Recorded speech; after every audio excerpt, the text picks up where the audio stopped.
knows it's Monday to VE Day, which is what of course we do. So I'm here just to introduce and chair the questions afterwards, to control the questions afterwards for this talk on the Battle of Salamis, which is being given by Stephen Kershaw. Now, what I downloaded was that Mr. Kershaw is one of those rare creatures, it said in the Wall Street Journal, who combines expertise in the classical world with narrative flair. Beyond his skill in historical research, Mr. Kershaw brings to his tale a gift for poetic accent, very much in the ancient Greek style. I also looked, because Stephen is clearly a polymath, because there's plenty about music, other elements. He has a soft spot for barbarians, so for beer drinkers among us. Absolutely. So that is all right. So I'm sure that at dinner time, the conversation could flow far and wide. But tonight, we're talking about the Battle of Salamis. Thank you very much. That's very kind of you. Thank you very much. It's an extraordinary thing. Lovely to be here in these these very beautiful surroundings. So it's the year 480 BCE, if you prefer, and the vast invading Persian army of King Xerxes, who styles himself the great king, king of kings, king of countries containing many people, king of this great earth far and wide, son of Darius the king, the Achaemenid. You don't hide your light under a bushel if you're a Persian king. That's in the British Museum telling you all that stuff. This is what he looks like. And he was... he just won his epic land victory over the Spartan king Leonidas at the Battle of Thermopylae, the famous one with the 300 Spartans. That's where it happened, at Thermopylae. So all of this now, which is land, was sea. So that battle took place pretty much as I'm taking that photograph from the hill where the Spartans made their last stand. There, he's just won that great battle. And after that, he took his naval forces for a kind of macabre sightseeing trip to the battlefield to see how it was. For their part, the Greeks, who'd been holding Thermopylae is here. The Greeks had been holding a naval position at Artemisium. It was always like two parts of the same battle there, and Salamis is down here just for reference. But the Greeks who were at Artemisium there had been holding the Persians off, but they couldn't stay. They abandoned their position and they started to head south down that red line. And the Persians, it's interesting, they found their opponents completely mystifying. And there's a nice moment when they ask some Greek deserters what the Greeks as a whole are doing right now while they're fighting at Salamis and just before Salamis and so on. And these Greek deserters tell them they're holding the Olympic Games. They're watching sport and horse racing. It's a great moment. And the Persians ask what the prize was. And they say, a crown of wild olive. And the Persians, he's called Tritantaikmes, he's very impressed. He says, wow, what kind of men have we been brought to fight against? They do not hold contests for cash prizes, but for glorious achievement. A real nice characterization of the Greeks by the Persians there. Xerxes, the Persian king, thinks this is just hubris. He thinks that the speaker, Tritantaikmes, is just being cowardly. But he's missed a clear warning sign. It's an important part of the narrative. He frequently misses warning signs and warnings that he should be doing something else, and this is one of them. So the victory at Thermopylae for Xerxes, the invader, opens up the land route into southern Greece. So he's going to go downwards on that map, and his vast army is numbered by Herodotus. It's a marvellous thing in the history. He numbers the army at 5,283,220, not including female cooks and concubines, eunuchs, beasts of burden, and Indian hunting dogs.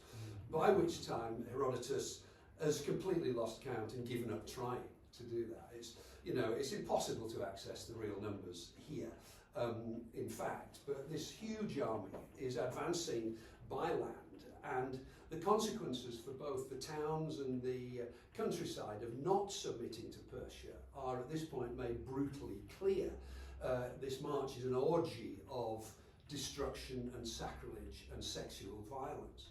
You know, it's Sherman's words, I think, you know, war is cruelty and you cannot refine it. This is how it is at the moment. And Xerxes' main force is marching south with him to Athens.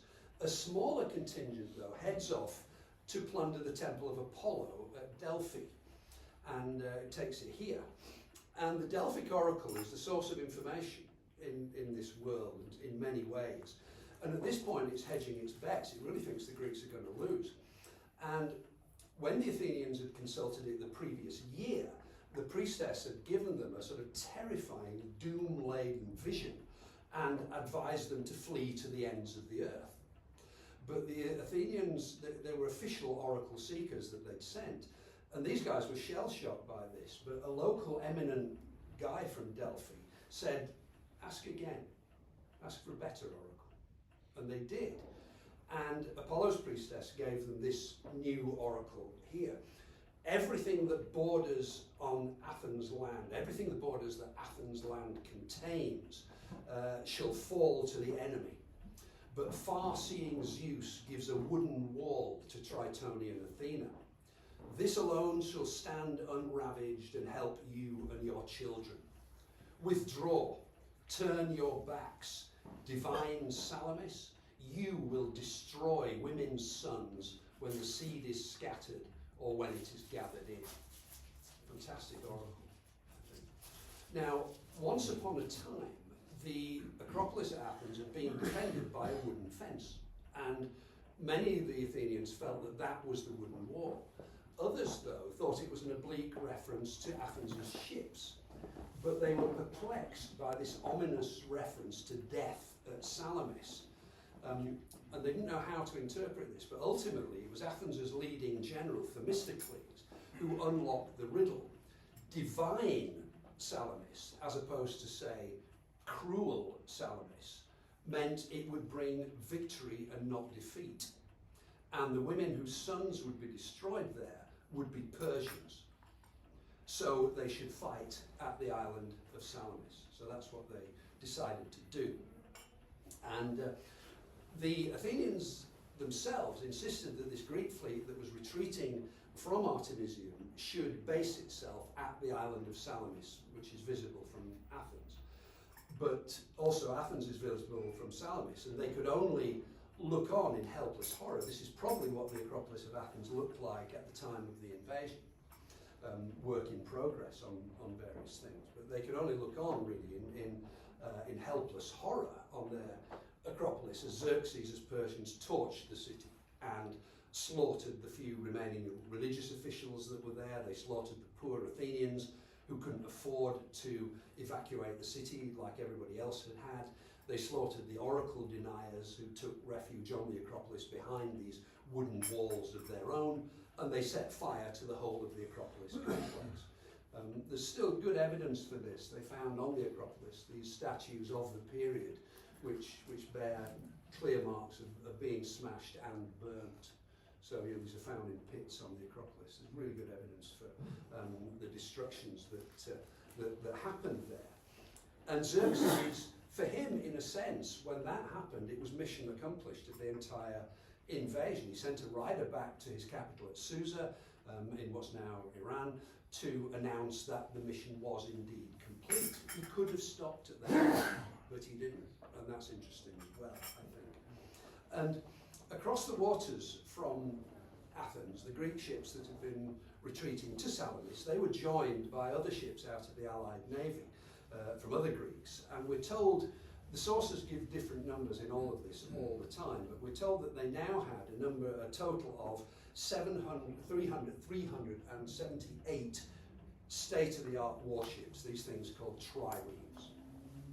Now, trireme, it's a funny word, it's an anglicisation of a Latin word, triremis, but that's kind of a literary landlubber's word. Greek and Roman sailors called these vessels trieres. It's the word for them. It means three-fitted, actually.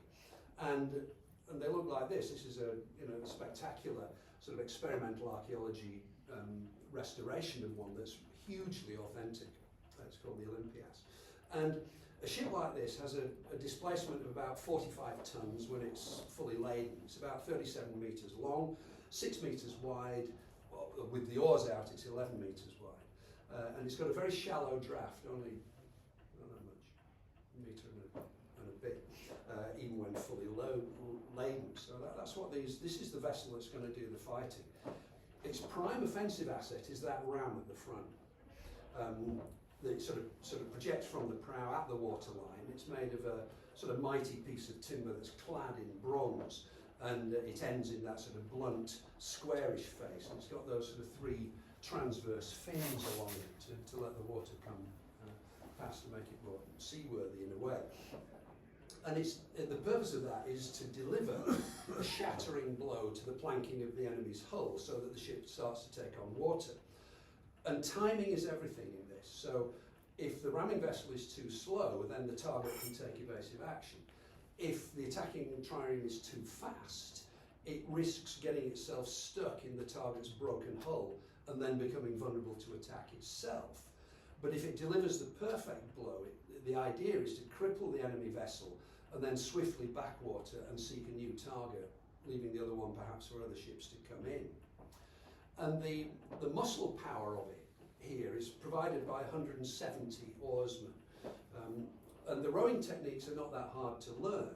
All they had to supply was upper body strength, stamina, and bring a sheepskin pad to sit on. That's all you need. You don't need any equipment or anything else. A bit of water maybe. The oars that they use are sort of standard, uniform length, about 4¼ metres long. Slightly shorter ones for the rowers at the very bow and the very stern, where the curve of the hull restricts them a bit. And as you can see from this relief, this is a cast of it that I have myself, relief showing rowers at the trireme. They sit in tiers and they operate in units of 3, 1 person to an oar. And the upper ones, the ones that you can see there, the ones in the upper oars are called thranitai. And they sit on a kind of an outrigger that sticks out about 60 centimetres or so from the gunwale. Those guys have got the best of the fresh air, obviously, but they're more vulnerable to missile attack, and they need greater strength to manipulate the oars because they're higher up in the higher up from the water as well. Below, and the way you sit, so that below and inboard and slightly aft of the thranitai, and just below the gunwale sit the thwart men. They're called zigioi, and then the rowers who sit right down in the bowels of the ship, who are again below, inboard, and slightly aft of the zigioi. They're only about 50 centimetres above the waterline. Are the thalamioi, and they are named after the oar ports at the bottom, the thalamii, which they use. Now, a trireme is you've got to handle them with care in a way. They're restricted in many ways to quite sheltered and coastal and inshore waters. At the moment they get more than about a metre swell in the sea, that creates a danger of water coming in through the lower oar ports. So to prevent that, the thalamioi have a special leather bag. It's a bit like that thing you have on the gear stick of a gear shift car. It's that kind of thing that they use that keeps the water out as well. It fits neatly around the oar and the oar port.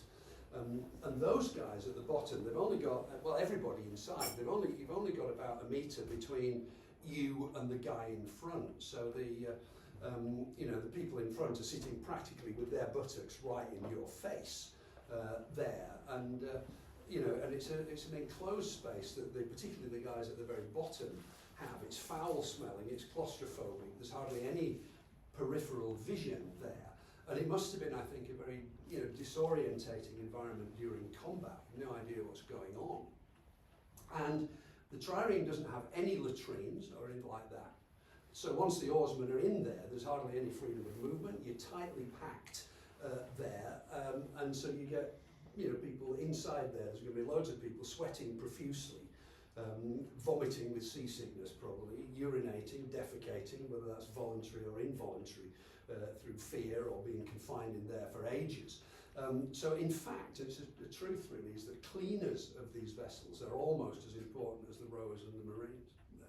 You know, they spend quite a lot of time cleaning them out and cleaning them up, even when they're on campaign. So, you know, and these, the relief is interesting, I think. So this is kind of what it looks like to a sculptor.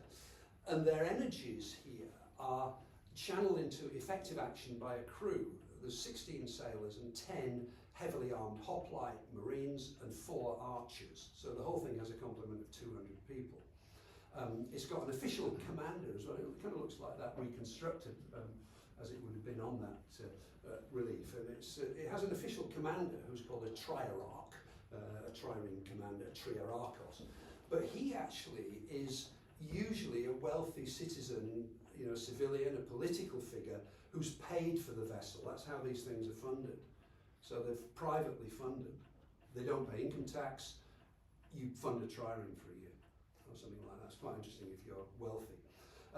So actually it's the helmsman, the kybernetes, who runs the ship.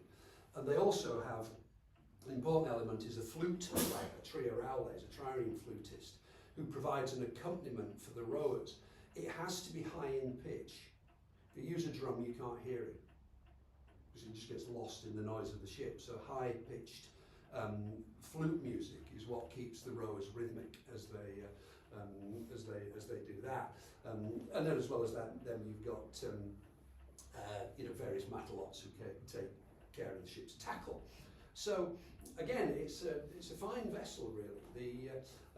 Those hoplites and the archers are tasked with strafing the enemy's decks as the ships close for ramming, taking over stricken vessels or repelling boarders if they have to. And the Athenian vessels of this type, of this period, they have decking just over the bow and the stern, sort of roughly a metre above the top level of rowers. And also they have gangways that run lengthways over the gunnels, and there's a companionway down the middle. It's not completely decked over all the top. They have a special word for it. They're called unfenced ships in Greek. It's steered with those 2 oars at the back there, and it's incredibly nimble. You can turn this thing on a sixpence. You know, they've done tests with these vessels, and you can make a 360-degree turn in a circle of about 3.5 ship lengths in diameter. You can really turn them around really, really fast. And that's with both sides rowing. You take one lot of oars out of the oar, you can halve that. You know, and you can make a 90-degree turn in less than 1 length of the ship. So you can throw these things around all over the place, and do it at high speed as well. You've got to be a little bit careful about weight distribution on deck. If you're those people who are on the deck, the Marines and stuff, if they literally rock the boat, then that makes rowing particularly difficult and possibly dangerous. But these are very, very nimble and agile vessels that they're going to throw into the action. And they're relatively quick. They can maintain a cruising speed of 6 or 7 knots. What's that? 7 or 8 miles an hour. And when they need to accelerate in combat, you can get one of these things up to 10 knots. 15.5 miles an hour or so. They're fast. And here you've got pictures of it with it's under sail as well. They've got this large square linen mainsail and a smaller one as well that you can use. Generally, you don't take those into battle. You don't want that inhibiting your manoeuvrability and adding extra unnecessary weight. So you usually will either leave the sails and the masts on shore, or at least stow them for combat. And and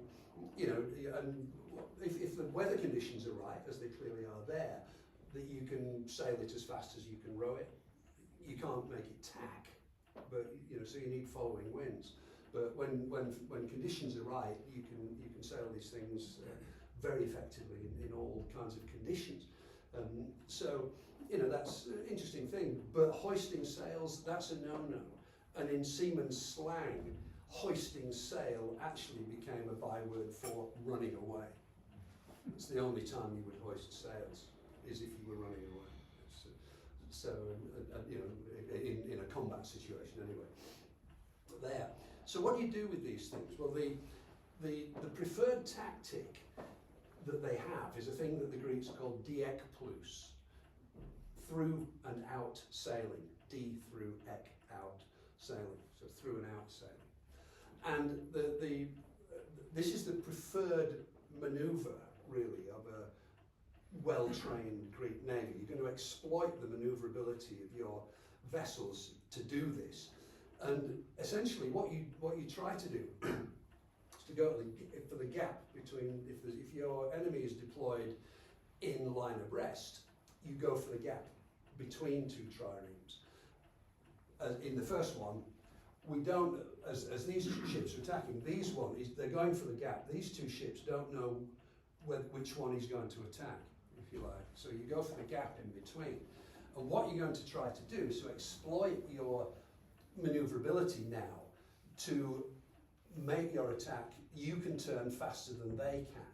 So you're going to try and hit that ship and cripple it in some kind of way to try to make either hold its hull, probably further back than is on that diagram, but to hold its hull perhaps in the rear of the ship, shear its oars off perhaps if you can, and then back out. What happens if you've done that? The idea is that if you can do that, then you can get away. You leave it as a sitting duck for the ship that's coming in next, and everything works in your favour. That's what you're trying to do. Or you can just make it straight through the line and then attack from behind. So that's what they try to do. It's complicated. You need a lot of skill to do it, and you need to have your ships more agile than your enemy ones. But that's what you're trying to do.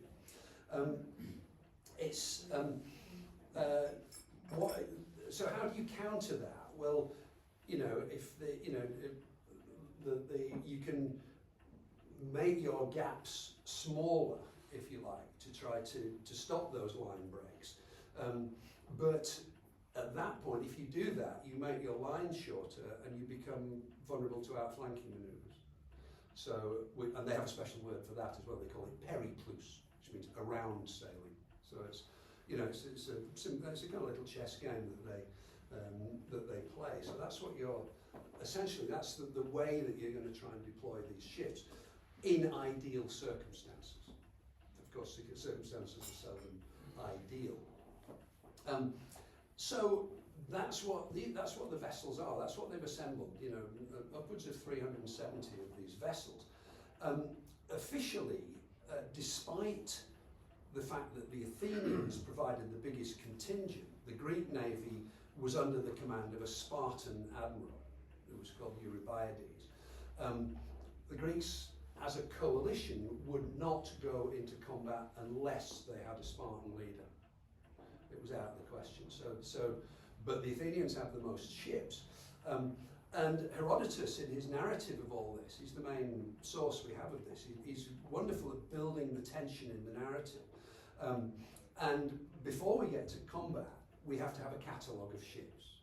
And the Greeks love catalogues. The Homer's Iliad starts off, it's wonderful. The first book is all about setting the scene. The second book is just a huge catalogue of who's who. It goes on forever and ever, amen.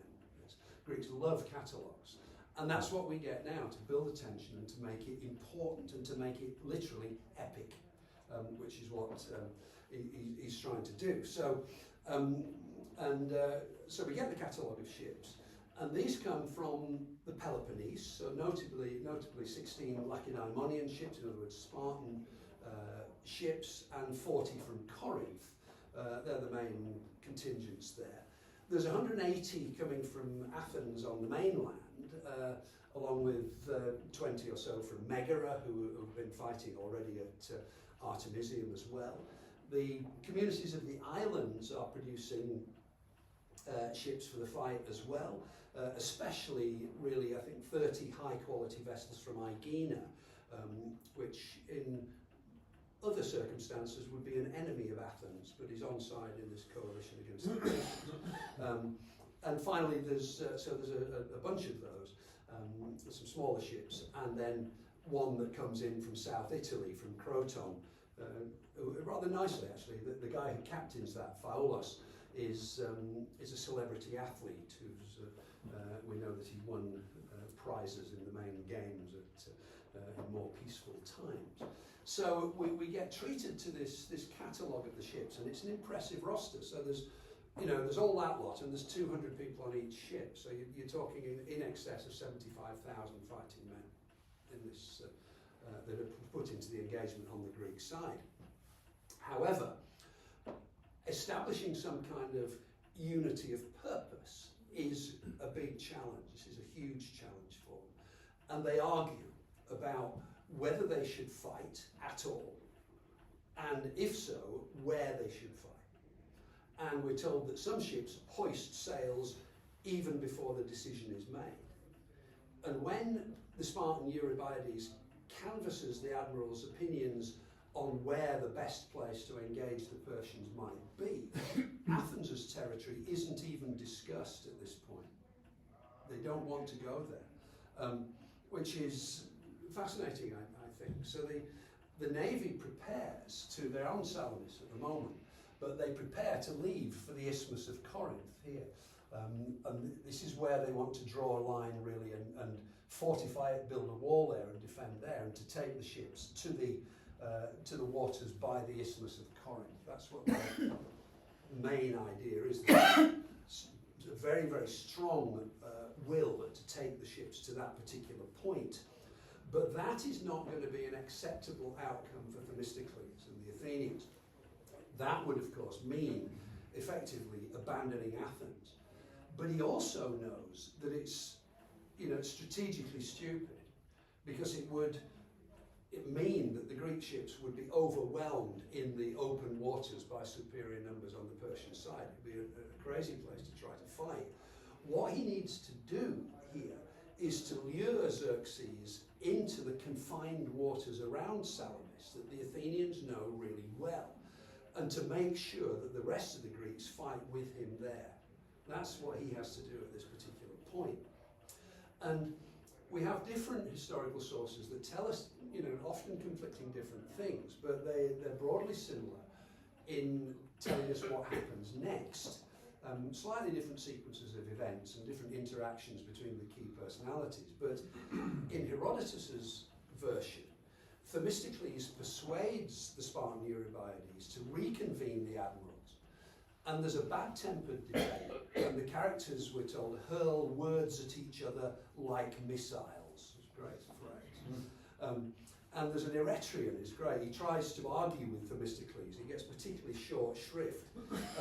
Themistocles says to him, "Yeah, what can you say about war? You're like a calamari, all sword and no heart." It's great. So there's this kind of war of words, almost literal. And Themistocles tells them the strategic options at this point. One, we fight in open waters by the isthmus over here. So fight in the open waters of the isthmus with fewer ships than the enemy, losing Salamis and Megara, the town of Megara, and Aegina in the process, and inevitably leading the Persian land army into the Peloponnese. That's option one, that's what you want. Option two, we engage in the narrows where the enemy numbers are not going to count so much. We're going to save those islands and the women and children there, and we will keep the enemy away from the isthmus. That's what he wants to do. Option three, well, there isn't. That's what you've got. You can do those two, although we do have the oracle as well. We have the wooden wall oracle. And the exchanges are brutal. The Corinthian admiral, he's called Adiamantus, says this: Athens has been abandoned. And he says to Themistocles, a homeless man has no right to speak. You should not be speaking at all in this debate, because you have no home. You have no city to lose. We all do. Themistocles is good as he comes back on that. He says, our triremes are a greater city than Corinth, he says, and we can use them to conquer any Greek state we like, and we can make a new home there if we do. And he takes the Spartan Eurybiades aside and says, look, unless you stay, we will immediately leave en masse. We'll sail away to a place called Sirius in Italy, and we'll colonise it. And without us, you're doomed. And Eurybiades sees his point of view, actually. He says, okay, I will fight at Salamis now. So it's crucial that they do. It's almost more important, actually making the battle happen is almost as important as what actually happens in it. So the tension builds further.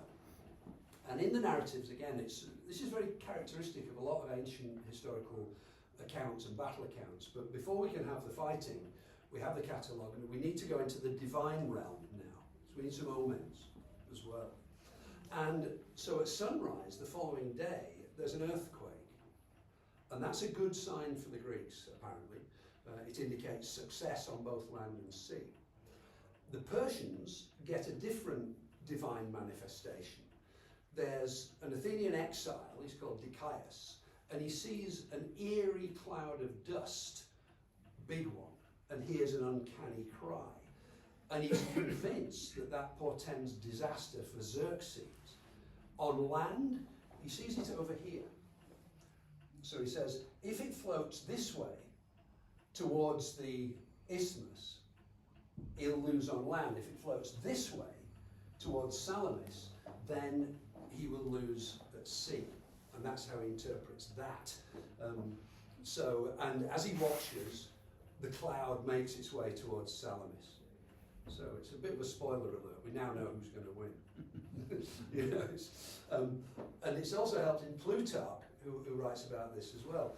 He mentions a nice story that an owl, which is Athena's bird, flies through the Greek fleet from the good omened right-hand side and perches in the rigging of Themistocles' ship. So Athena is with the Greeks at this point. Now, it's 6 days since the Persians went on that prurient tourist trip at Thermopylae, and they beach at Phalerum, which is one of Athens' harbours. But at Phalerum there isn't room enough to accommodate the whole fleet.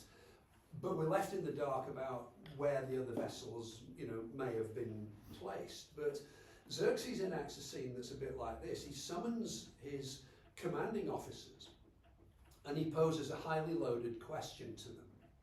Should we fight? No one dares to say no to that, apart from Queen Artemisia of Halicarnassus, which is where Herodotus is from. But Artemisia is one of these other sort of wise advisor figures in the narrative. So she'll give expertise and advice to Xerxes. He will reject it, and that will be fatal. It happens all the way through the narrative that we're presented here.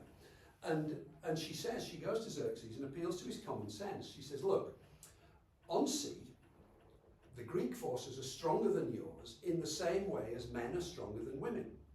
Why fight now? You've already done what you set out to do.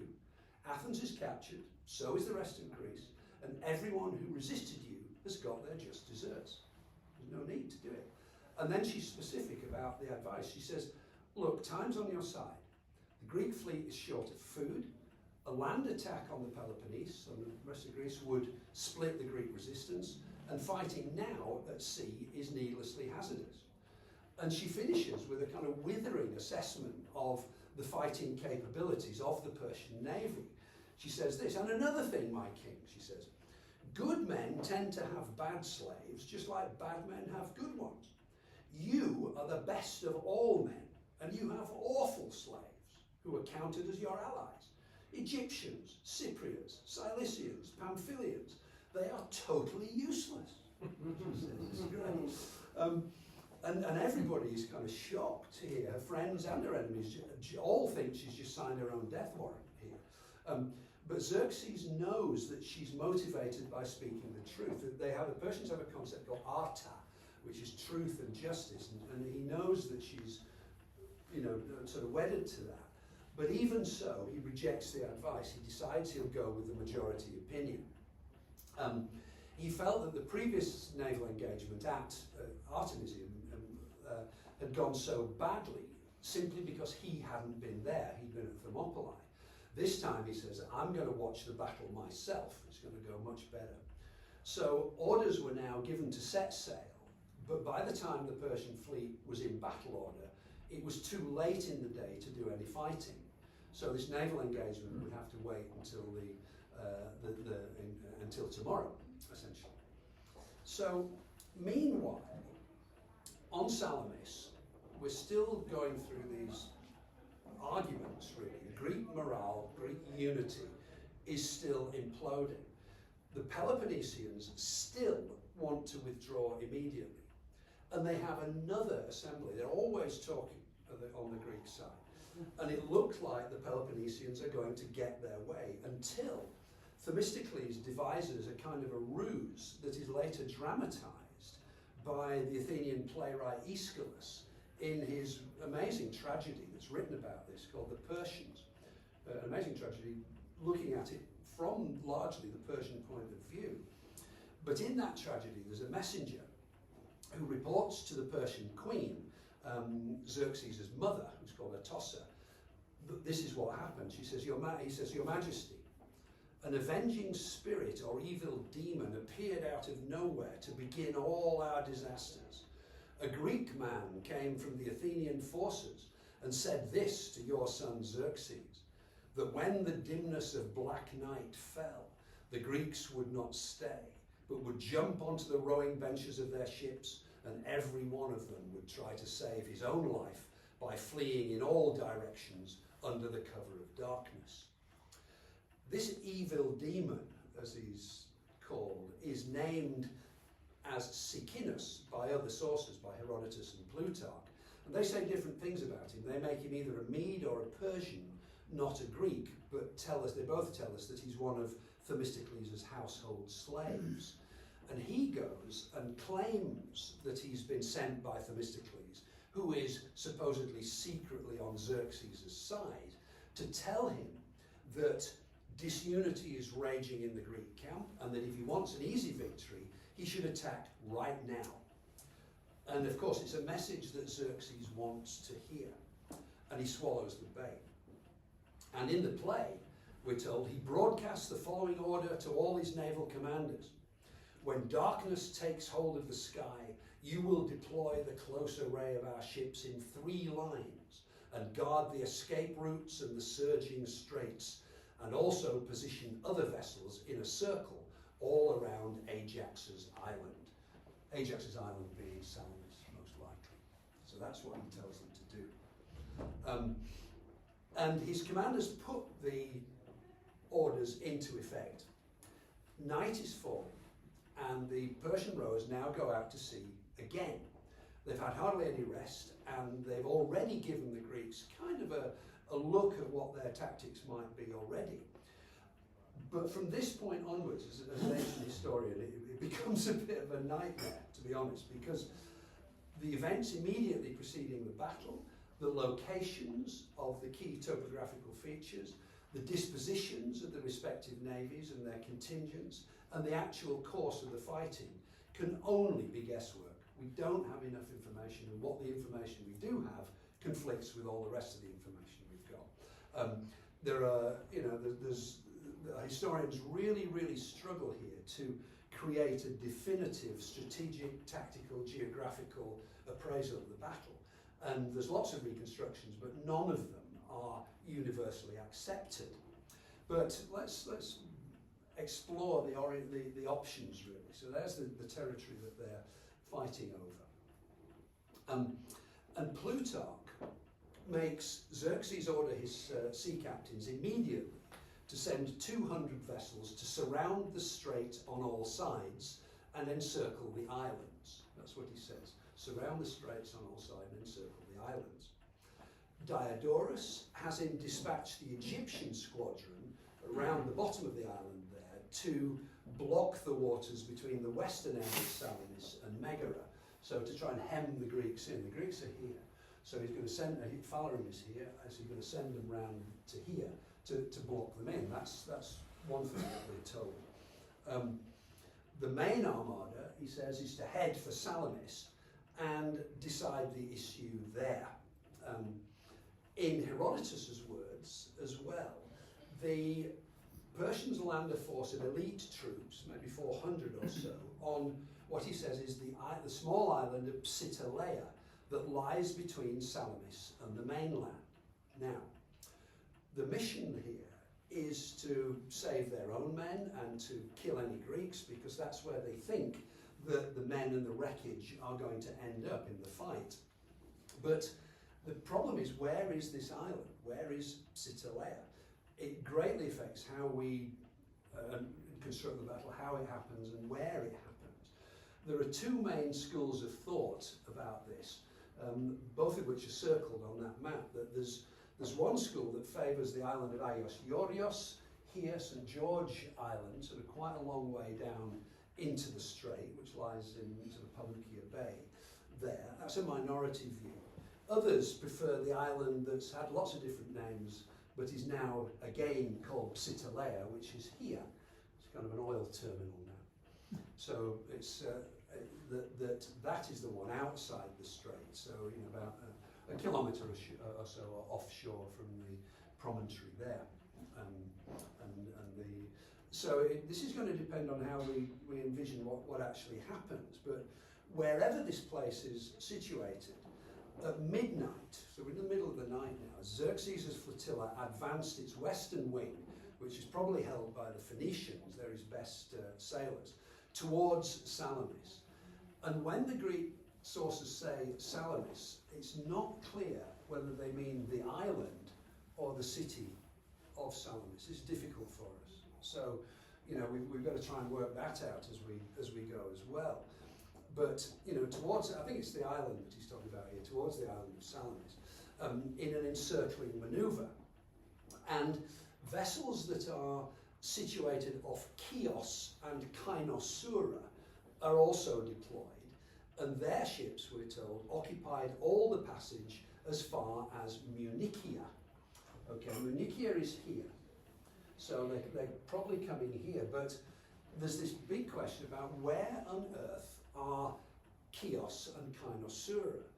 Well, the options for Chios include Talandonesis, little island here, maybe the Zea harbour in the Piraeus area there, the Piraeus Peninsula itself, the peninsula of Keramos, which is here.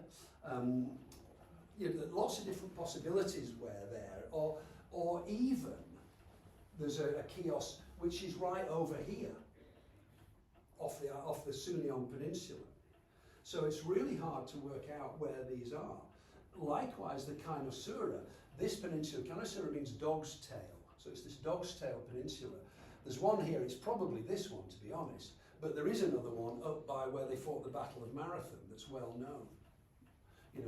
Having a navy that went all the way around there would be extraordinary, but it is difficult to pinpoint where the main sort of pressure points of this fight are. I think in that case it probably is this peninsula here that's jutting out into the sea there. And what's interesting as well, I think, is that despite its enormity, the Persian fleet is trying to make a stealth mission in the middle of the night. We're told by Herodotus that the Persians did these things in silence so that their enemies would not notice. And how you do this with hundreds of ships, I worry about this. Shaking of heads, rightly so. It's highly unlikely, I think the Greeks were unaware that something was happening. It would have been noisy, whatever. The sounds of the vessels would have been easily audible across the waters. This is a world without noise pollution. You'd hear it really nicely. We're told later that the goddess Artemis, the moon goddess Artemis Munichia, is credited with playing a valuable role in the battle by shining over the waters with a full moon. So they'd be visible in that case. And one thing that always struck me, as I said, these vessels are smelly. The stench of hundreds of triremes and their oarsmen, even if the sort of defending Greeks didn't hear it, their dogs probably did. I've got this idea of sort of howling dogs as this smelly fleet of hundreds of warships comes their way. Whatever it is, the Greeks are not taken by surprise here. So, but some of them still want to leave. But at that moment, as the Persians are approaching, there's a crucial intervention. There's a recalled Athenian exile called Aristides. This is the vehicle by which he was exiled. They had this thing called ostracism, where you have an unpopularity contest once a year, where you get to write on a piece of broken pottery the name of the person you want most to leave the state. And there is evidence that someone wanted Aristides to leave, and he lost that election. So, that's great. They can't spell his name properly. It's got 2 S's. But they're often spelling wrong. I think it still counts as a vote.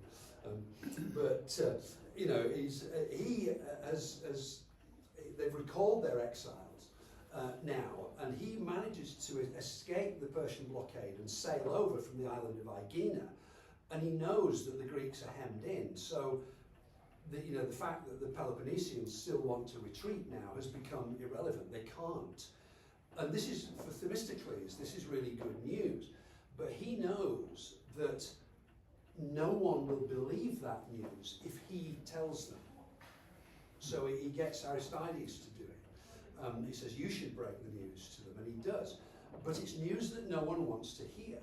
They think it's fake news, essentially. So, so they don't believe him. But then another trireme arrives, crewed by different people from the island of Tinos, who are deserting from the Persian side, and they have the same story. And the Greeks now accept that they have no alternative, so they prepare to fight. And it's wonderful how this is done. In Aeschylus's words in the tragedy, he says, he sets the scene for the day. When day with her white horses spread her bright shining light over all the earth. It's great. Xerxes seated himself on a golden throne overlooking the battle side on higher ground there, and on that mountain there. And across the waters from that, Themistocles delivers a brilliantly inspirational speech. We always have to have speeches before battles as well. It's part of what the audience expect. And then the Greeks raise their holy paean, their battle cry, and they set off in a blaze of cheerful confidence. And again, Aeschylus is great with this. He says, when the command was given, they immediately struck the deep sea water with the simultaneous thrust of their rushing oars. And it's great poetry, that. And the word he uses, translated by me there as simultaneous thrust, is really well chosen, I think. It encompasses oar strokes, charging, ramming, and sexual penetration. So there's no doubt what the Greeks are intending to do to these people that they regard as effeminate barbarians. It's a great word that he chooses there. And of course, this nighttime stealth mission is supposed to have caught the Greeks unawares, but instead they find the Greeks lining up in good order, ready to fight on their own terms. And the Persians, of course, have spent much of the previous day and all of the night just sort of rowing backwards and forwards on unfamiliar waters. They're tired. The Greeks are well rested as far as they can be, and they've effectively deployed the land and the sea and the air of Greece as their most important allies here. It's great how they've done it. Now, again, the sources give conflicting accounts of the dispositions of the fleets. Herodotus has the Athenians on the Greek left facing the Phoenicians, with the Lacedaemonians, the Spartans, on the right fighting against the Ionian Greeks fighting on the Persian side. That's how he has it. So Athenians against Phoenicians, Spartans against Ionians. Diodorus has Athenians and Spartans over here, opposite the Phoenicians, but with the people of Aegina and Megara on the honoured right wing. So it's hard to find out who's fighting who from the accounts that come in different traditions here. That's how it is. The headquarters of the Greek fleet, it's probably in this bay here. And there's been some great underwater water archaeology recently that's found the harbour installations. It's really nice. So they found really interesting stuff in the location of that harbour where the Greeks had their sort of main headquarters there in the Bay of Ambelaki, as it's called now.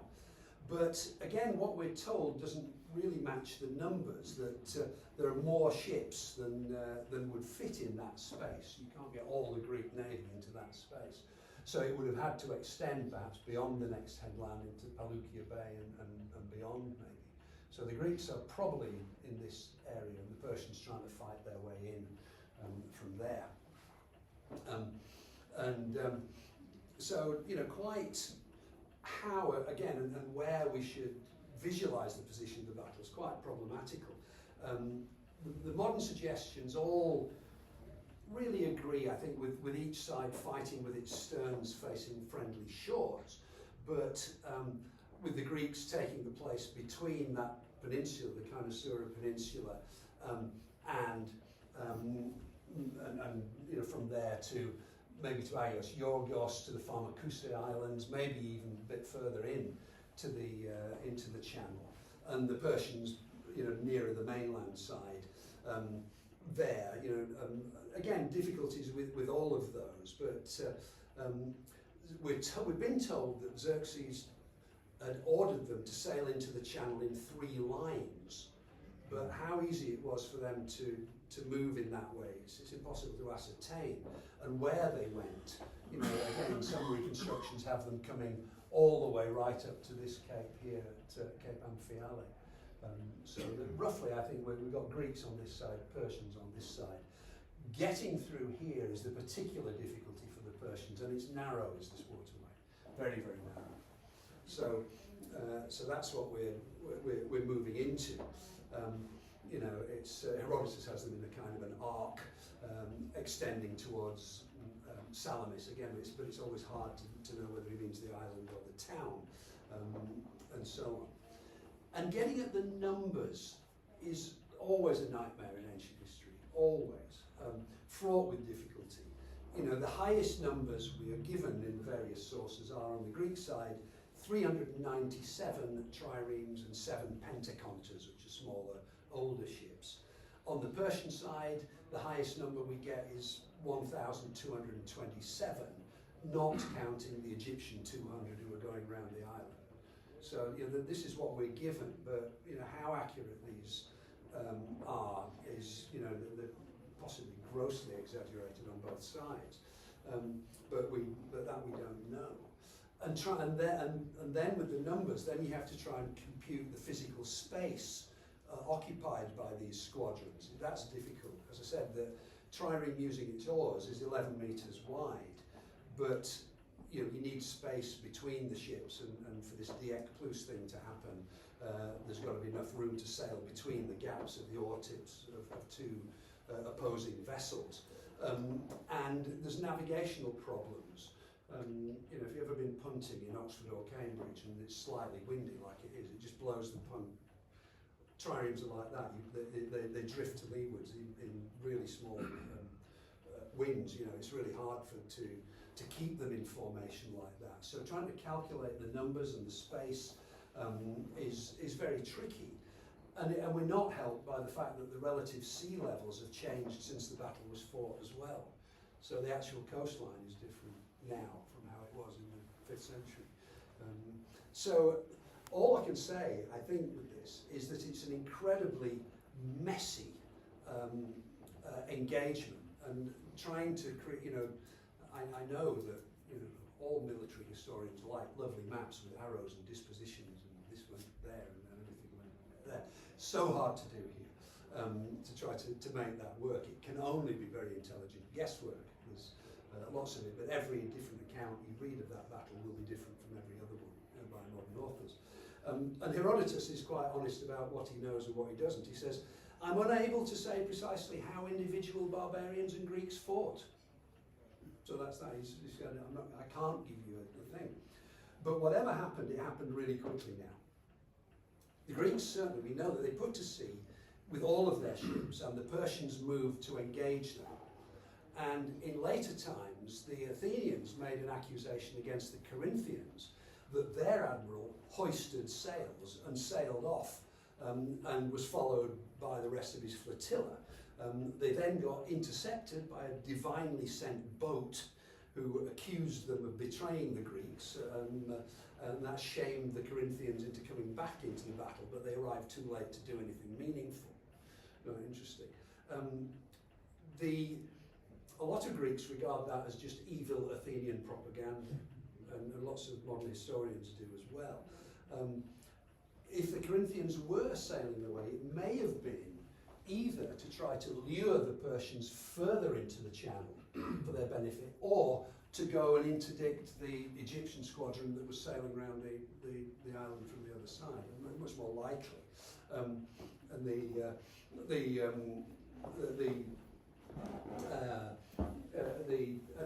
at the end of the battle, the Corinthians were given great credit, really. There was a memorial to their dead was put up on Salamis, and their admiral had an epitaph that proclaimed that thanks to him, all Greece wore the crown of freedom. So the Corinthians were acknowledged as actually fighting well. And freedom became the buzzword now, if you like. The cry went up from the Greeks, articulating all the values of their culture. Wonderful. It's on this monument that's now on the Kynossera Peninsula in Salamis, which I've translated there. So, sons of the Greeks, come on! Freedom for your fatherland, freedom for your children, your wives, the temples of your father's gods, and the graves of your ancestors. Now the contest is for everything. Every modern Greek knows that by heart. Fantastic words. And so they engage, and as the fleets close, the Greeks start to back water, which may have been a deliberate tactic to draw the Persians on and to exploit these local diurnal wind variations that would have been very well known to the Greeks. They're fighting in home waters. And we're told by Plutarch that Themistocles took care that his triremes did not engage prow to prow with the barbaric ones until it was the time of day when a fresh breeze always blew off the sea and churned up the waves in the narrows. This wind did no damage to the Greek ships because they were light and sat relatively low in the water. But the barbarian ships had towering sterns, high decks, and took time to get underway. It made them pitch and roll, and as it struck them, it spun them broadside onto the Greeks. That's a Greek trireme, that's a Phoenician trireme. That's on a relief that's in the British Museum. So they're different kinds of vessels, and the Greek ones are suited to their own local waters very much. And there's been some great research and some great sort of climatological analysis of the wind patterns in the area now that show that this is exactly what happens. So you get, what you get is a sort of northwest wind prevails during the night and the early morning, and then that converges with a southerly sea breeze that comes in after about 10 o'clock in the morning. And they sort of converge to make a kind of a pincer right where the Persian vessels are and to churn the sea up. And the Greeks know this is coming. All these Greek seamen know exactly how the weather works and when. They're extraordinary with it. If you've ever sailed with Greeks, they still do. So it threw the Persian fleet into chaos and it hindered their escape. And so in the battle, there's a lot of boasting about what happened. The Athenians boasted that they were the first to take advantage of what another tragic poet called Timotheus called these ship-destroying breezes, and to attack. Aeschylus dramatises the start of the ramming with a Greek ship shearing off the entire stern of a Phoenician one. There's other accounts in which this guy Amanias, who might have been Aeschylus's brother, led the charge and rammed a Persian vessel head on. And the historian Diodorus says the ship that he attacked was the Persian flagship, which was commanded by Xerxes' brother, Ariamnes. which had been sort of, pelting the Greek ships with arrows and javelins as though from a city wall. And the vessels got entangled in each other's rounds. The Persian guy, the Persian guy Ariamnes tried to board the Greek trireme, but was struck down and hurled into the sea. The vessels then couldn't extricate themselves, and at that point all the other Greeks waded into the conflict, and the battle started in earnest. Plutarch has a version in which the first person physically to capture an enemy ship was an Athenian called Lycomedes, who cut off its figurehead and dedicated it to Apollo later on. There's a lovely vase in the British Museum showing a Greek fighter with the figurehead of a ship in his hand. That's what he's got in his hand, the ship's figurehead. So it's that kind of event is going on there rather nicely. And then the Aeginetans, they have a different tale in which one of their ships is the first into action, responding to a vision of an unearthly woman who indignantly shouts at them to stop backing water and get into the fight. So that's what we're told. And again, you can see how narrow it is, really. The combination of the narrowness of the passage and the wind and the swell and the fatigue of the Persian rowers been rowing all night, that started to play havoc with them, and they lost their order. And the Greeks talk a lot about this in combat. Ataxia, disorder, is fatal. And here it is fatally taking over the Persians. The loss of their admiral disrupts their communications and command structures, and now they've got too many commanders giving too many conflicting commands. They try to withdraw to find more room for manoeuvre, but there's other ships moving into the channel, so they can't. Everything gets squashed up in the middle. The Greeks seize the opportunity to ram them and to use their diekplous tactics if there's space. It's a committed fight. The Persians sometimes have a bad reputation for cowardice, but they fight well. The Greeks with them fight well. The Phoenicians fight well. It's not cowardice against courage, but it's more like cohesion versus chaos. It's the Athenians and the Aeginetans who inflict most of the damage here. But there's a great story again, coming back to Queen Artemisia. She's called the woman making war on Greece. And in the mayhem, she finds herself, we're told, being pursued by Amanias's Athenian trireme, which has got free of the Persian flagship. But her escape route is blocked by friendly ships. So she just goes blue on blue and rams one of her own, which is commanded by King Damasithemus of Calydnus, which fools the Athenian pursuers. Her marines would have looked like Greek fighters probably, and he didn't know whether her ship was Greek or whether it was deserting to the Greek side, so he went off to hunt down other Persian vessels. Xerxes watched it happen from his throne, and he was very impressed by it, and appalled by it at the same time. He says, "My men have turned into women, and my women into men," he says. She was lucky, I think, that there were no survivors to tell what really happened. So she kind of got away with that. But the great story about her in the fight, the woman making war on Greece. Xerxes' brother was killed in action. Lots of high-ranking Persians were as well. The Greeks, very much fewer. And we're told this is because they could swim and barbarians couldn't. This is the Greek stereotype. The weakness in swimming, nein, to swim, is because they can't think. They can't not aim. I think, therefore I swim. This is really what it is. But they think that barbarians can't swim because they're stupid. Mental weakness. And the Greeks use all of their intelligence, and this is a Greek vase with a scared Persian on it. And they use all their intelligence to the Greeks to slaughter the Persians who are now floundering in the wreckage. Triremes don't sink, really. When they get hold, they float in a sort of semi-submerged state.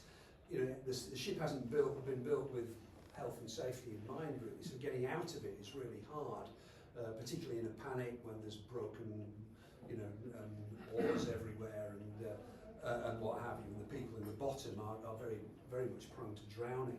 And there, if you can get out, then you're very vulnerable to missile attack from passing ships and so on. And the Greek vessels are moving through the waters now, picking people off. And as we're told by Timotheus in his ones, that the troughs of the Emerald Hair Sea were turned red by blood dripping from the ships, and everywhere there were shouts mixed in with screams. Aeschylus puts it, they kept on clubbing them, they kept on hacking through their spines, using broken bits of oars and shattered shards of wreckage, as though they were tuna or some other haul of fish, graphically put together.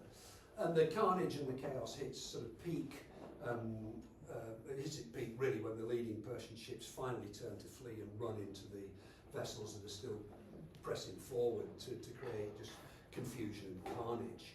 And Herodotus says just never before had such an enormous number of men died on one day. That's how he puts it off. There's a massacre takes place on Citolea as well. Greek troops come across there to massacre if that's where it is, if it's not up there.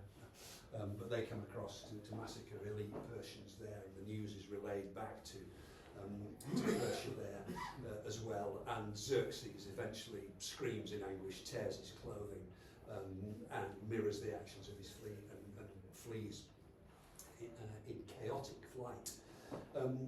And by this time, daylight is fading, and the Persians are trying to make it back to their base at Phalerum. The Athenians and the Aeginetans are picking them off at will.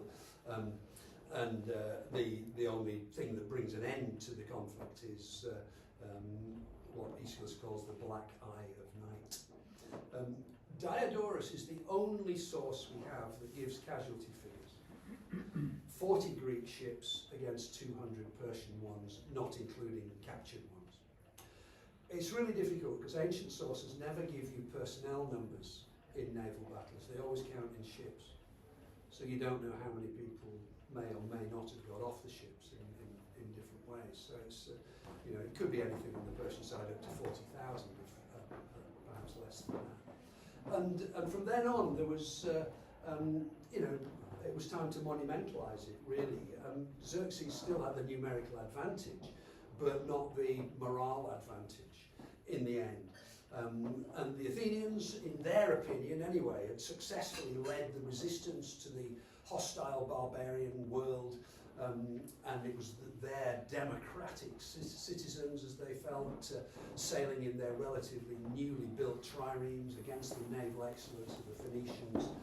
That was significant to them. It was, as they say these days, it'd been the goat versus the kid, and the kid, the Athenians, had overturned the old world order with its navy.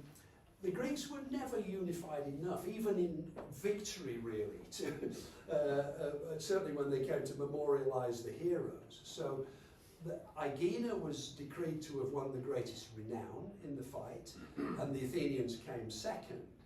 But the god Apollo wasn't happy with the Aeginetan response. He said that when they made a dedication, it wasn't big enough.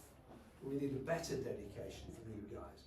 So they made an additional one of 3 gold stars that they set into a bronze mast and put it up in the god's temple at Delphi. The Corinthians as well, that they took a slice of the glory as well, and they expressed it in a sanctuary of theirs of Poseidon at the isthmus of Corinth there, as well, which is beautifully said. The fate of all Greece was balanced on the razor's edge. We lie here now. We rescued her with our souls. And there's a modern monument now that has some of all of those things there. And they put up these various monuments, on the Kynossera Peninsula, a trophy where the battle had turned, possibly a tumulus with the Greek dead in it there, and now this is where this modern sculpture memorialises the battle. And the Greeks are never shy of self-publicity. Plutarch has a wonderful story about the commanders at the end. They held a ballot for who should have the first prize for valour. Everyone voted for himself. Great. But there was obviously a second choice in the ballot, and Themistocles got the nod on that. At the next Olympic Games, the crowds there lauded and applauded Themistocles all day, and his achievements were, readily acknowledged by the great poet Simonides, who described, in his words here, the beautiful and famous victory that was the most brilliant achievement ever performed by Greeks or barbarians on the sea. It was accomplished, he said, by the communal courage and enthusiasm of those who fought the sea battle, and also by the intelligence and awesomeness of Themistocles. And that really is the end of the story. And thank you very much.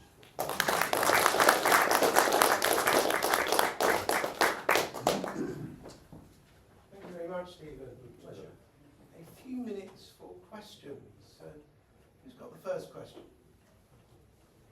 What happened to Xerxes? And why was he sitting where he was?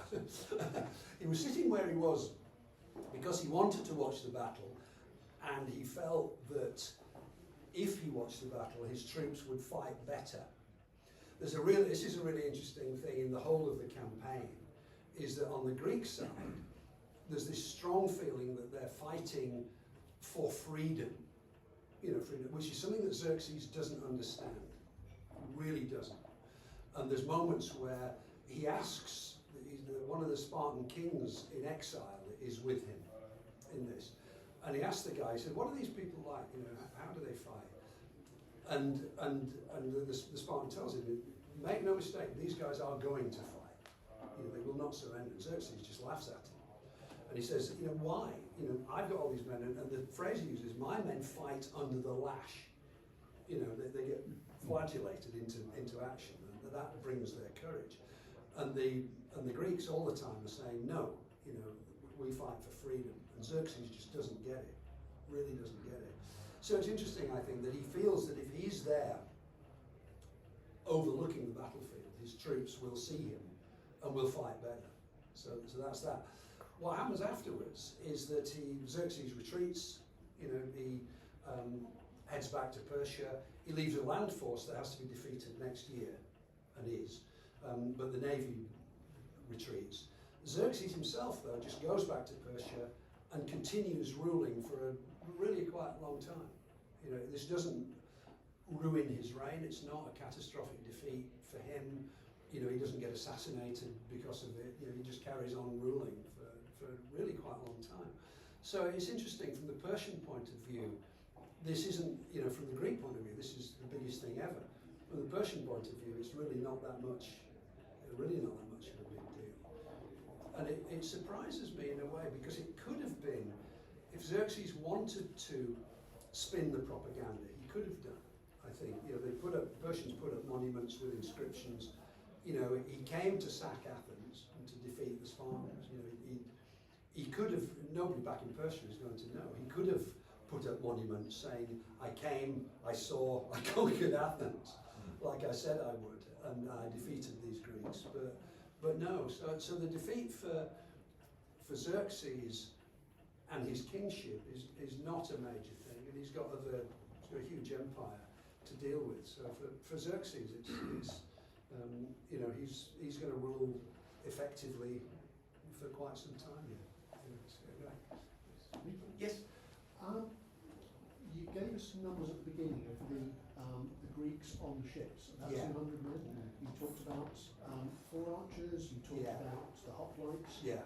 The rowers, were they slaves, or was that No. too much hobby? Yeah, this is really interesting. And if they, as you just say, they weren't slaves, what was their role once they then clashed? Would they then become men-at-arms? Would they become hoplites themselves, or?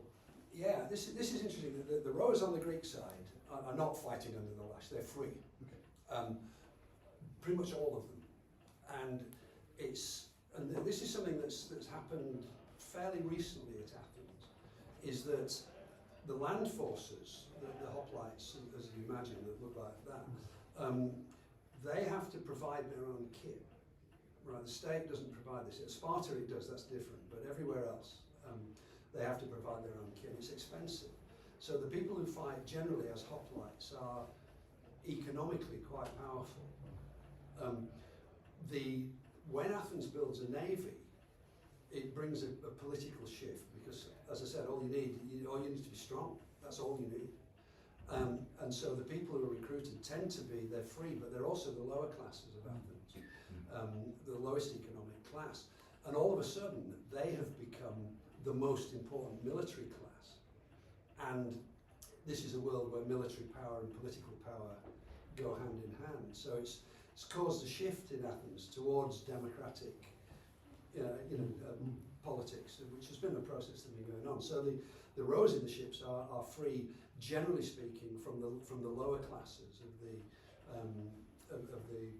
of society as well, who then, it becomes their thing in a sense.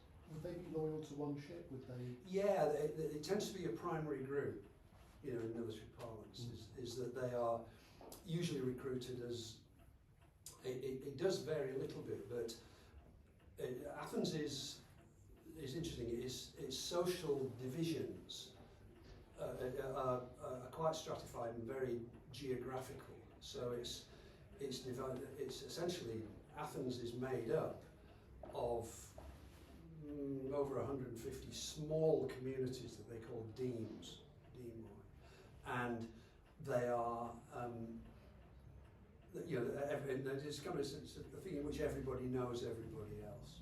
So very often it will be the demesmen will be fighting side by side. They do in the hoplite armies, and very often it's very likely that within the triremes that these are people from the same sort of localities who were there, which then is felt to assist morale and cohesion, and you can call out people who are not pulling their weight, and that kind of thing. So yeah. Mike? Following up on that question, how do they determine who sits on what rows in the ship? Is it physical strength? Is it experience? Is it social class? A little bit, yeah. The social class, it's pretty much everyone's the same, but yeah, it is partly experience, your physicality and so on. We know, for instance, because at times, if you're recruiting new vessels in times of crisis, very often they would distribute experienced rowers at different points in the ship in order to act as role models, perhaps, for less experienced ones. So yeah, generally speaking, it's if you're in the top row, then sometimes you get a bit more money as well, that kind of thing. It's largely done by experience, and I think the top row is more skilled. Yeah, it's more difficult to do the rowing action. too strong. Yeah, Right. and again, I think there's this local knowledge thing of in recruitment is that they certainly do it in the land forces as well. Is that the local guy kind of knows everyone in the village. So it's like he's a liability, but he's not going. But yeah, you're in the front row. We like you. You're a great fighter, and you're also a great fighter. You're going in the back rank as the enforcer, to make sure the others. I think there's a lot of this is, it's very, very localized. This is a thing where everybody knows everybody else. So yeah, it's cool. Any question? Thank you. How did Themistocles actually finish up on the Persian side? Yeah, this is interesting because Themistocles in the end is the great hero of the day, and he's like so many great war leaders, isn't it? He falls foul of politics, essentially, and he, Athens becomes very factional, and he has enemies. He's always had political enemies, to be honest. So and in the end, once the war is over, the Athenians can almost like go back to fighting themselves internally, politically, and he ends up getting ostracized. So he's the victim of the same kind of process that Aristides was, and he has connections with Sparta. The Spartans like him, and that goes against him, and in the end, it's almost like he he put a price on his head, and he ends up at the court of the Persian king. He has to go into exile in the end. It's a strange story with Mr. Cleese, but he ends up as kind of lauded and applauded by his old adversaries. It's interesting. You have a question? How did the admirals communicate with their captains? No radios. No. Did they use trumpet calls or flags? Flags. Or A lot. We certainly know they use flags, signalling flags, and so on. And they do. We don't with the Greek navies. You don't so much hear about trumpet calls and that kind of thing. It's things tend to be in a sense planned out at the beginning, and then it just degenerates into chaos from the start. But they can. You'd be signalling by flags. I think one of the things that strikes me is that we don't so much know is that, and we know that it happens in other contexts as well. I don't know about this, but simply shouting. Is that lots of messages were done by Julius Caesar talks about this, about how the Gauls can get a message over 150 miles in a day by shouting. Again, you're in a world with no. All right, it's going to be a noisy environment in combat, but you can shout. And certainly they do use sort of signal flags and so on. But they essentially you sing your battle hymn and away you go. It strikes me that there's a logistics issue here. The trireme is a very sophisticated instrument. You're producing very large numbers of them. Some of these smaller islands, we kind of wonder. Again, it comes up with 30 ships. Look at it today. Yeah. And what do we know about the way this got developed? We don't have a shipyard like Venice. There are some actually. It's a great point. There is a certain amount of information that they have. So we do have what they do. The dockyards at Piraeus have been quite well excavated. So there are ship sheds there which are helpful. So you know how wide a ship has to be, or how narrow, for instance. And also, there are the Athenians, as good democrats, were very much into transparency and recording things. So there are inscriptions where they write lists of kit, of oars, and that kind of thing. So so a lot of logistics is, in a sense, is recorded in fragmentary form. So we can have an element of a handle on it to try to find out the sort of finances and the storing of equipment and that kind of thing, which is recorded in stone.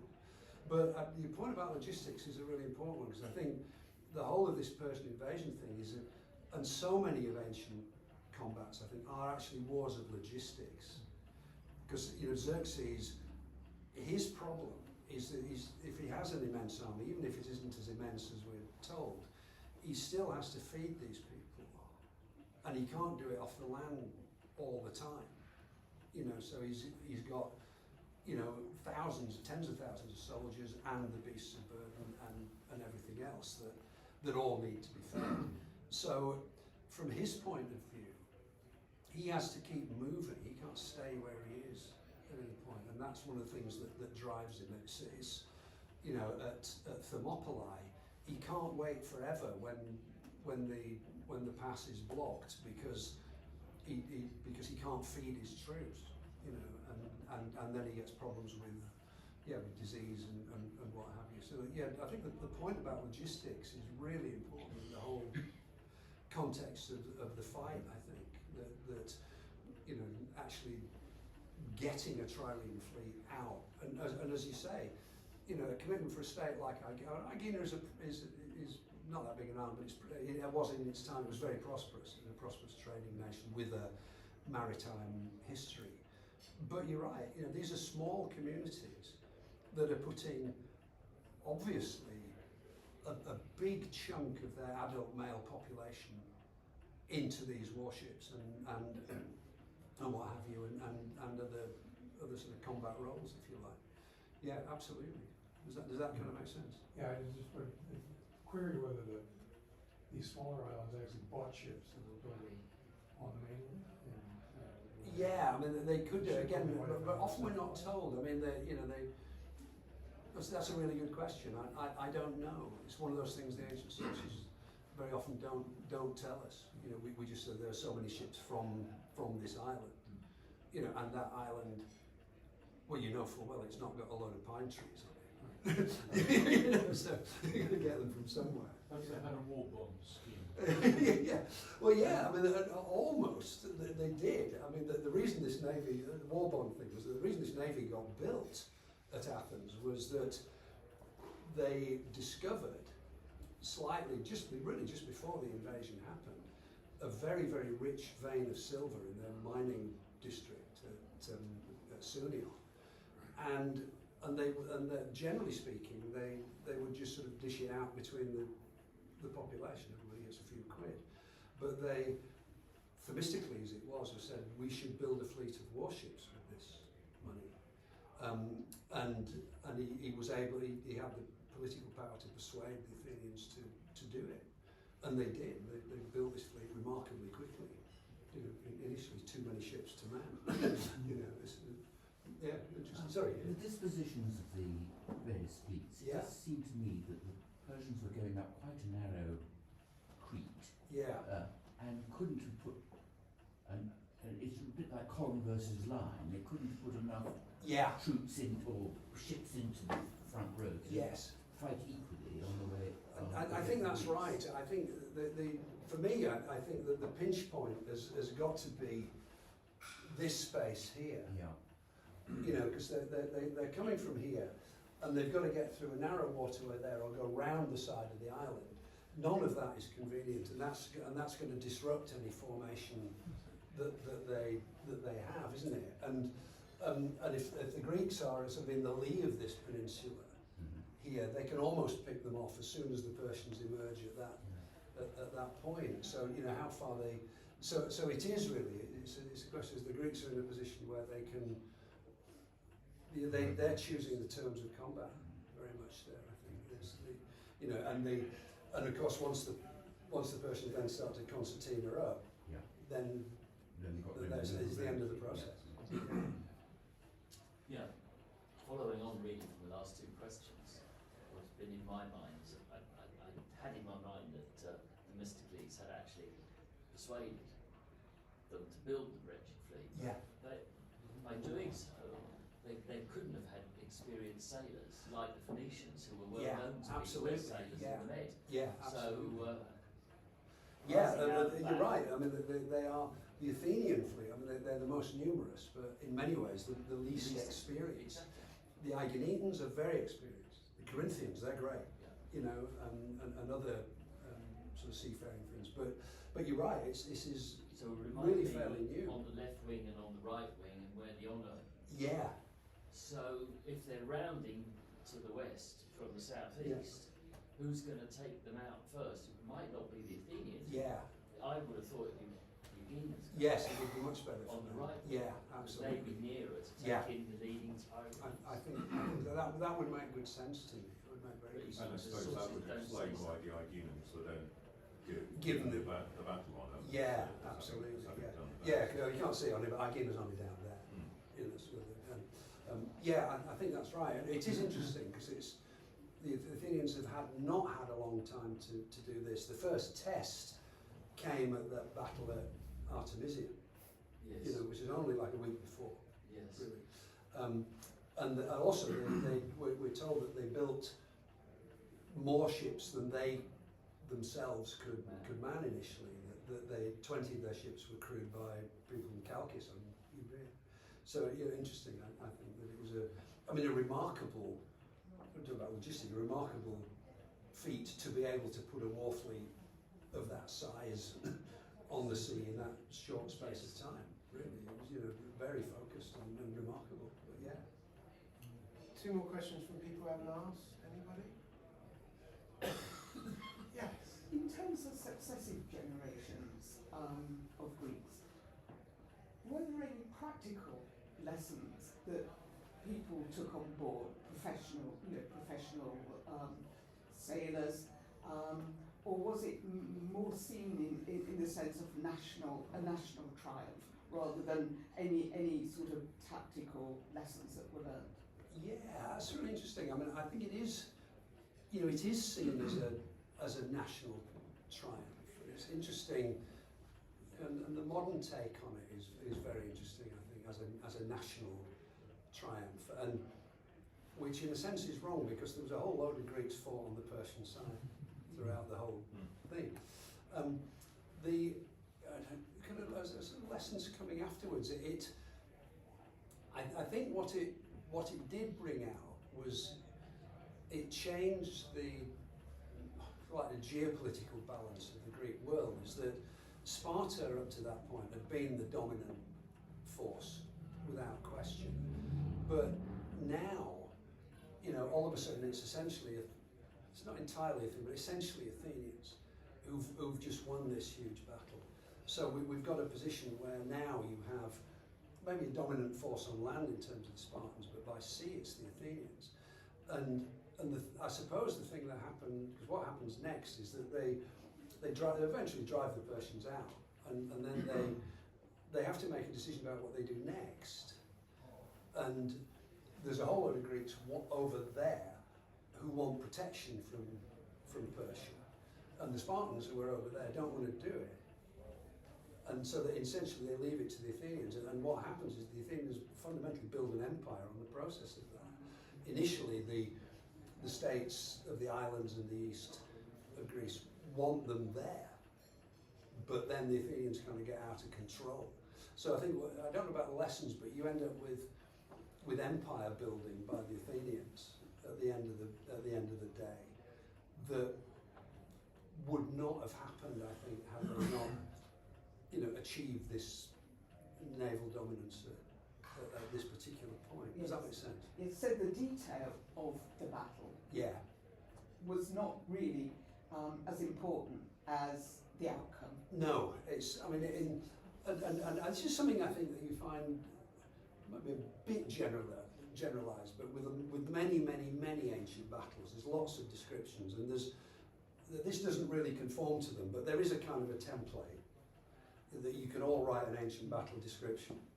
Is that what will happen is that two armies will, come together somehow. You get them into the same place, and then they'll deploy. And you can say, well, this is how they deployed and how they lined up, and a bit about their territory.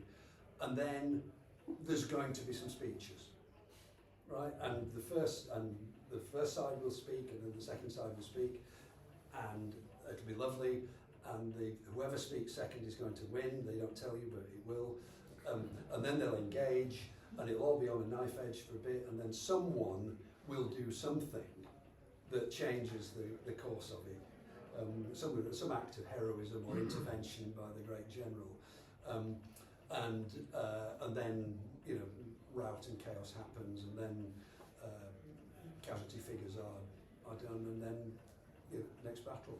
It's almost like you can write a little template for your ancient battle. Thank you. Final question for now, because we're a bit over time. But final question. So you mentioned the number of ships earlier on, and you mentioned that the number of combatants is extremely difficult. I'm just wondering to myself whether, in the aftermath of the battle, when these things were written up, the number of Persian ships was exaggerated hugely in order to say what a great victory it was. Or do you think we can trust the proportions? It's interesting. I don't think. I think it's more likely that we can trust the proportions on the Greek side. I think that as for the Persian side, they've no way of knowing, really knowing, and they are hugely exaggerated. It's a factor of 4 to 1. It's ridiculous. I mean, and the Persians don't need that many anyway. So it's a perpetual problem that we have as ancient historians with this all the time. You trying to work out, and because none of these people are writing history in order to be objective. They don't aspire to the kind of objectivity that many modern historians try to get in some kind of way. They write with a purpose to make a message, to teach a lesson, you know, and so I think that's, so yeah, right, I think it's just, you know, it just leaves us floundering really, so as to, you know, how many, you know, these vessels would have been, you know, in the, you know, in pretty much in Herodotus' account, the Persian Navy, it's always 600 ships, you know, or a multiple thereof, you know, he sends 600 ships, it just, you know, there's no way of knowing. Thank you. There'll be an opportunity for questions at dinner, but thank you very much, Steve.